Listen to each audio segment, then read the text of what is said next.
معلوم لأفغانستان طرف أمريكا دا زيدي صدحب رنجي قرآني إيك علمي إسلامي دخينين هيني تربية إسلامي دبنش طرف أمريكا دا قتل عام هاتنا كرن أم اتحاد العلماء العراق في قتل عامي لعنة للمسكن أم قنا مسكن معلوم إلو تمام أطراف الدنيا خوينا مسلمانة تيريتن ده هر جدا جي وقت تفکر دبن دسن میستمن دبن پیچه امریکا تدایه گله هر مسلمان زانه بن که امریکا نیاری اسلامی مسلمانه تخوزه کوکا مسلمانه دنیای راکه حتی ایرو هنکی دولت گوه اسلامی جوان تیگوتن امریکا وانجی دای کلکا خو نیارتیب اهل اسلامی رات کن هر طرف دنیا حتی نو اغروپا دا جامعه کنه صادر میشی جامعات کن مدرسه خلات کن طلبه اهل علم تکجن مسائل سوریه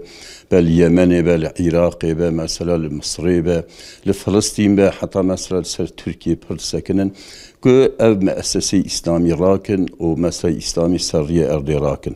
قال بتوني امتا اسلامي فهم بكن مثلا امريكا نا دوستي مسلمانه نهاري مسلمانه نهاري الدنيا ونجي و اي اخرته ونجي ناخذ الدنيا خدا جي پیشترن و دا آخرت ده خدا و پیغمبری خو ناسب کن کتاب خو ناسب کن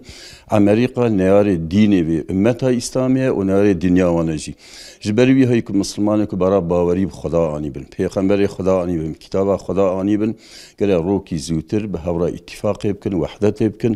لقارش وی ظالمه مازن وی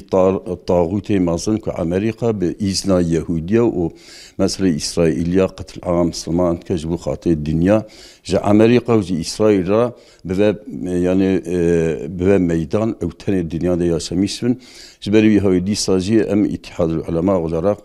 و فعلا هانه و قتل عام هانه لعنت للمستكن قنا مستكن و ام مسلمان دعوت کن بال یکیتی و براتی و القارشی و کفر هانه که هم نیاری دنیا منه هم نیاری آخرت منه ام وحدت و بیرلخ و یکیتی آخت شکن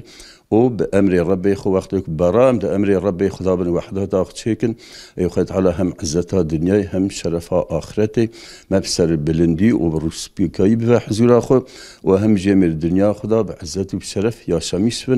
السلام عليكم ورحمة الله وبركاته.